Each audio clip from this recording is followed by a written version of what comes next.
আসসালামু আলাইকুম আমার প্রিয় আপু এবং ভাইয়ারা, কেমন আছেন আপনারা সবাই? আল্লাহর অশেষ রহমতে আমি অনেক বেশি ভালো আছি। তো আজকে আমি তৈরি করে দেখাবো একদম ইউনিক স্টাইলে চিকেন ফ্রাই রেসিপি। উপরটা মুচমুচে এবং ভিতরটা একদম জুসি এবং ক্রিস্পি হবে। আশা করি আমার রেসিপি ভালো লাগবে। এখানে আমি একটা মুরগি বড় বড় কাট করে কেটে নিয়েছি। মুরগিগুলো খুব ভালোভাবে ধুয়ে নিয়েছি। এখন আমি দিয়ে দিচ্ছি 1 টেবিল চামচ লবণ।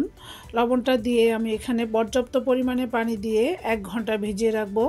এতে করে চিকেন ফ্রাই ভাজার সময় যে একটি বাড়তি ব্লাড বের হয় সেটা আর বের হবে না এবং মুরগির ব্যাড স্মেলটিও চলে যাবে। এই তো ফিরে আসছি আমি 1 ঘন্টা পর। দেখতে পাচ্ছেন মুরগি থেকে যথেষ্ট পরিমাণে ব্লাড বের হয়ে পানিটা লাল হয়ে গিয়েছে। এরপরে আমি মুরগিগুলো আবারও ভালোভাবে ধুয়ে পরিষ্কার করে পানি ঝরিয়ে নিয়েছি। এখন আমি দিয়ে দিচ্ছি 2 টেবিল চামচ আদা রসুন বাটা, 1 টেবিল চামচ লবণ এবং দিয়ে দিচ্ছি স্পেশাল গরম মশলা।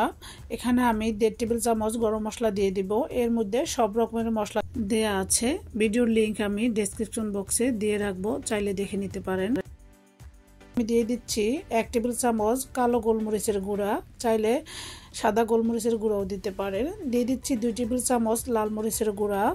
এখন দিয়ে দিচ্ছি হাফ কাপ টক দই। এই টক দইটা আমার ডিপ ফ্রিজে ছিল, সেখান থেকে আমি হাফ কাপ দিয়ে দিয়েছি। এখন আমি দিয়ে দিব 2 টেবিল চামচ ম্যাগি সস, দিয়ে দিব 1.5 টেবিল চামচ লেবুর রস। লেবুর রসটা দিলে চিকেনটা ক্রিস্পি এবং সফটি হয় এবং ব্রয়লার মুরগির ব্যাড স্মেলটি একদম চলে যায়। এখন আমি সমস্ত মশলাগুলো খুব ভালোভাবে চিকেনের সাথে মিক্স করে নিচ্ছি। দেখতে পাচ্ছেন উপরের স্কিনটা সরিয়ে আমি ভিতরে কিভাবে মশলাটাকে মাখিয়ে নিচ্ছি।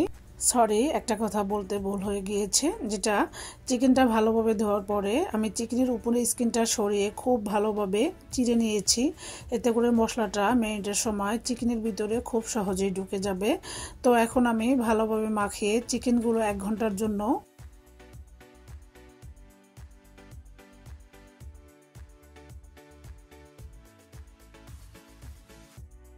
এখানে আমি 2 কাপ ময়দা এবং 3 টেবিল চামচ কর্নফ্লাওয়ার নিয়েছি। দিয়ে দিয়েছি 1 টেবিল চামচ লাল মরিচের গুঁড়া, দিয়ে দিয়েছি স্বাদ মতো লবণ। যেহেতু আমি চিকেনে লবণটা ব্যবহার করেছি তাই এই পর্যায়ে বুঝেই লবণটা ব্যবহার করতে হবে। এখন আমি সবকিছু খুব ভালোভাবে হাত দিয়ে মিক্স করে এখানে আমি 1 টেবিল চামচের মতো পানি দিয়ে খুব ভালোভাবে মিক্স করে নিচ্ছি। দেখতে পাচ্ছেন আরও 1.5 টেবিল চামচ পানি দিয়ে আমি এই ডোটাকে কিছুটা ঝুরঝুরে এবং কিছুটা একবারে শুকনো রেখেছি, এভাবে মিক্স করে নিয়েছি। দেখতে পাচ্ছেন এখন আমি একটি চালনির সাহায্যে চেলে নিচে গুঁড়োটাকে এক সাইডে রেখে উপরের আবরণটাকে এক সাইডে রেখে দিচ্ছি। এই তো দেখতে পাচ্ছেন নিচের গুঁড়োটাকে আমি একটি মিক্সিং বলে নিয়ে নিচ্ছি।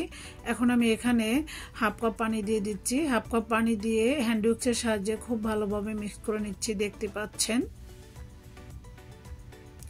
এই তো আমার ব্যাটারটা একদম গোলা হয়ে গিয়েছে। আমি একটি আঙুলের সাহায্যে দেখাচ্ছি, এরকম কনসিস্টেন্সিটা হবে। এখন আমি 1 ঘন্টা পরে চিকেনগুলো আবার একটু ভালোভাবে হাত দিয়ে মাখিয়ে নিচ্ছি। দেখতে পাচ্ছেন এখন আমি চেলে নেওয়া উপরের অংশটাকে এক সাইডে রেখেছি এবং যে ব্যাটারটা গুলিয়ে রেখেছি, এখন আমি চিকেন থেকে 1 টুকরো চিকেন নিয়ে গুলিয়ে রাখা ব্যাটারের মধ্যে চুবিয়ে নিব। চুবিয়ে উপরের ব্যাটারটা একটু ঝাঁকিয়ে ফেলে দিব। এরপরে ওই যে আগে থেকে তৈরি করে রেখেছি যেই ময়দার মিশ্রণটা উপরের অংশটা, তার সাথে একটু কোট করে নিব। এভাবে কোট করে নিলে খুব সহজেই কোট হয়ে যায় এবং ভাজার পরেও উপরের এই ডিজাইনটা খুবই সুন্দর লাগে দেখতে। আপনাদের বোঝার সুবিধার্থে আমি আরেক পিস চিকেন নিয়ে ব্যাটারের মধ্যে ডুবিয়ে নিচ্ছি। এখন আমি দিয়ে দিচ্ছি ময়দার মিশ্রণের মধ্যে। দেখতে পাচ্ছেন হালকা হাতে আমি কোট করে নিচ্ছি। এখানে চেপে চেপে কোট করার কোনো প্রয়োজন নাই। এই তো দেখতে পাচ্ছেন আমি 2 পিস করে নিয়েছি। এইভাবে আমি সবগুলো চিকেন কোট করে নিব। এদিকে আমি আগে থেকেই পর্যাপ্ত পরিমাণে তেল খুব ভালোভাবে গরম করে নিয়েছি। তেলটা যখন গরম হয়ে এসেছে ওই পর্যায়ে আমি চিকেনগুলো দিয়ে দিচ্ছি। গুরুত্বপূর্ণ একটি টিপস হচ্ছে চিকেন ভাজার আগে অবশ্যই তেলটা খুবই ভালোভাবে গরম করে নিতে হবে। তেল যদি হালকা গরম অবস্থায় থাকে ওই পর্যায়ে চিকেনগুলো দিলে সাথে সাথে চিকেনের উপরের কোটটা খুলে যাবে এবং চিকেনগুলো দেওয়ার সাথে সাথে উল্টানো যাবে না। 2 মিনিট ভেজে তারপর উল্টে পাল্টে ভেজে নিতে হবে, তা না হলেও চিকেনের উপরের কোটটা খুব সহজে খুলে যাবে। এই তো দেখতে পাচ্ছেন আমি মিডিয়াম আছে চিকেনগুলো উল্টে পাল্টে আমার পছন্দ মতো কালার অনুযায়ী ভেজে নিয়েছি। আপনারা আপনাদের পছন্দ মতো কালার অনুযায়ী ভেজে নেবেন। এই তো একবার চিকেন আমার ভাজা হয়ে গিয়েছে। মাশাআল্লাহ, দেখতে কত অসাধারণ এবং কতটা ডিজাইন হয়েছে উপরের স্কিনটা দেখেই বুঝতে পেরেছেন। আমি সেমভাবে আরেকবার চিকেন ভেজে নিচ্ছি। কতটা সুন্দর কালারফুল এবং ডিজাইনে পরিণত হয়েছে। এই চিকেনগুলো ভাজার পরে 7 থেকে 8 ঘন্টা উপরটা মুচমুচে এবং ভিতরটা ক্রিস্পি থাকে। আপনারা একবার হলো ট্রাই করে দেখবেন। এখন আমি বেঁচে যাওয়া ময়দার মিশ্রণ এবং মশলা, চিকেন মাখানো মশলার ভিতরে একটি ডিম দিয়ে কেটে রাখা কিছু আলুর স্লাইস দিয়ে ভালোভাবে মাখিয়ে একই তেলের মধ্যে ভেজে নিচ্ছি। দেখতে পাচ্ছেন এভাবে ফ্রেঞ্চ ফ্রাই করে দিলে ছোট বড় সবাই খুবই পছন্দ করে খাবে। এই ফ্রেঞ্চ ফ্রাইটা একদম মুচমুচে এবং ক্রিস্পি হয়। আমার বাচ্চারা তো এরকম করে ভেজে না দিলে একদমই আলুর চিপস খেতে চায় না। এই রেসিপি আমার চ্যানেলে দেওয়া আছে, চাইলে দেখে নিতে পারেন। এই তো দেখতে পাচ্ছেন ভালোভাবে উল্টে পাল্টে ফ্রেঞ্চ ফ্রাইগুলো ভেজে নিয়েছি। এখন আমি তুলে নিচ্ছি। দেখতে পাচ্ছেন কতটা কালারফুল এবং মুচমুচে হয়েছে। এখন আমি সবগুলো ফ্রেঞ্চ ফ্রাই তুলে নিচ্ছি। আগে থেকে ভেজে রাখা চিকেনের মধ্যে ফ্রেঞ্চ ফ্রাইগুলো ঢেলে সার্ভ করে নিচ্ছি।